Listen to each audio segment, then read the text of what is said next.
بسم اللہ الرحمن الرحیم۔ جنت کے اللہ ذوالجلال نے 8 دروازے بنائے ہیں اور جہنم کے 7 دروازے بنائے ہیں۔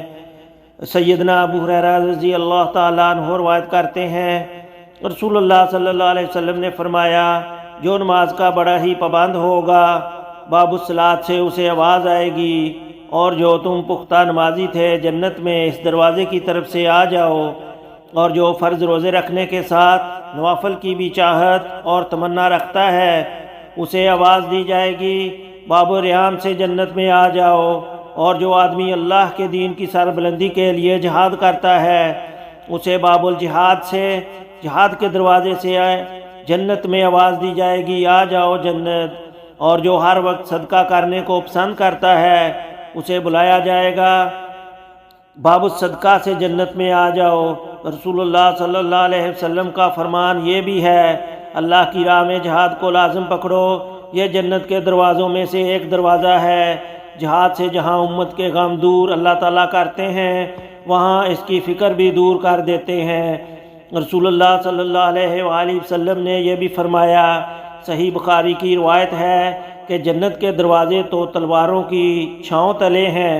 رسول اللہ صلی اللہ علیہ وآلہ وسلم نے ایک اور حدیث میں یہ بھی فرمایا، صحابی روایت کرتے ہیں رضی اللہ تعالیٰ عنہ کہ رسول اللہ صلی اللہ علیہ وآلہ وسلم نے مجھے فرمایا، میرے صحابی میں آپ کو جنت کے دروازوں میں سے ایک دروازے کے متعلق خبر نہ دوں؟ میں نے کہا کیوں نہیں؟ تو رسول اللہ صلی اللہ علیہ وآلہ وسلم نے جس دروازے کی خبر دی وہ جنت کا دروازہ کیا ہے؟ لا حول ولا قوت الا باللہ ہے، جہاں باب الصلاح ہے، باب الریان ہے روزے داروں کے لیے، باب الجہاد ہے، باب الصدقہ ہے، وہاں اللہ کے رسول نے لا حول ولا قوت الا باللہ اس کو بھی جنت کا دروازہ قرار دیا ہے، اور شاید اسی روایت کو سامنے رکھتے ہوئے باب ذکر کا بھی کہنے والوں نے کہہ دیا۔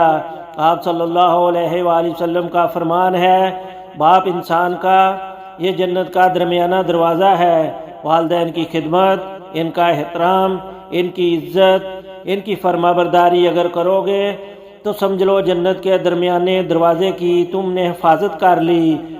بعض نے اس حدیث کا ترجمہ یوں بھی کیا ہے، جنت کا سب سے بڑا دروازہ ہے۔ کیوں کہ ترجمہ کیا ہے؟ اب جب بھی کسی جگہ پر جاتے ہیں تو جو درمیانہ دروازہ ہوتا ہے وہ سب سے بڑا دروازہ ہی ہوتا ہے، تو والدین کے خدمت گزار خوش نصیب لوگ ہیں جو حقیقت میں جنت کے دروازے کے مستحق قرار پائیں گے اگر وہ اس خدمت پر لگے ہوئے ہیں۔ اللہ ان کی خدمت کو قبول فرمائے۔ آپ صلی اللہ علیہ وآلہ وسلم نے فرمایا، جنت کے دروازوں کی جو چوڑائی ہوگی، جس جنت سے جنتی جنت میں جائیں گے 40 سال سفر کریں گے تو جتنا سفر طے ہوتا ہے اتنی جنت کے دروازوں کی چوڑائی ہوگی۔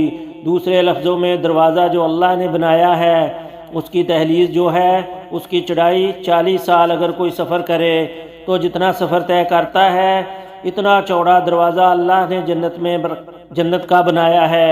اور یہ بھی فرمایا، ایک شخص جنت میں گیا، اس نے جنت کے دروازے پہ یہ لکھا ہوا دیکھا، سلسلہ صحیحہ کی روایت ہے، کوئی صدقہ کرے گا تو اسے 10 گنا اجر ملے گا، جو کسی کو قرض حسنہ دیتا ہے اس کو 18 گنا اجر ملے گا۔ کون جنت میں گیا؟ کس ہستی کو اللہ نے جنت کی سیر کروائی تھی؟ رسول اللہ صلی اللہ علیہ وآلہ وسلم، آپ کے علم میں ہوگا کہ سوموار اور منگل کو روزہ رکھنا چاہیے۔ اللہ کے رسول صلی اللہ علیہ وسلم سوموار کے دن بھی اور جمعرات کے دن بھی روزہ رکھا کرتے تھے۔ راز کیا ہے؟ ایک راز تو اللہ کے رسول صلی اللہ علیہ وآلہ وسلم نے یہ فرمایا کہ میں اس لیے روزہ رکھتا ہوں، پیر کے دن کہا کہ اس دن میں پیدا ہوا اور اسی دن مجھے نبی بنایا گیا تو میں اللہ کا شکر ادا کرتا ہوں۔ دوسری روایت کے الفاظ ہیں، جنت کے دروازوں کو سوموار کے دن بھی کھولا جاتا ہے اور جمعرات کے دن بھی کھولا جاتا ہے۔ سوموار کو اور جمعرات کو اعمال بھیج دیے جاتے ہیں اور ان اعمال کی روشنی میں پھر اللہ انعامات کا اعلان کرتے ہیں۔ رسول اللہ صلی اللہ علیہ وسلم کا فرمان ہے، جنت کے دروازوں کو سب سے پہلے اللہ تعالیٰ کھولیں گے تو میرے لیے کھولیں گے، بلکہ رسول اللہ صلی اللہ علیہ وآلہ وسلم نے فرمایا کیا جنت کی چابی لا الہ الا اللہ نہیں؟ صحابہ نے کہا کیوں نہیں؟ پھر آپ صلی اللہ علیہ وآلہ وسلم نے فرمایا جنتی بھی چابیاں بنی ہیں، جتنی بھی چابیاں بنی ہیں اس کے دندانے بھی تو ہوتے ہیں، جو چابی تو لے کر آئے گا اور اس کے دندانے ہوں گے، اس کے دروازے کا تو تالا کھول دیا جائے گا، اور جس کے پاس چابی ہی نہیں یا چابی میں دندانے ہی نہیں وہ کیسے دروازہ کھول پائے گا؟ اللہ ذوالجلال ان خوش قسمت لوگوں میں ہم سب کا نام شامل کرے جو ان دروازوں میں سے جنت میں جائیں، آمین۔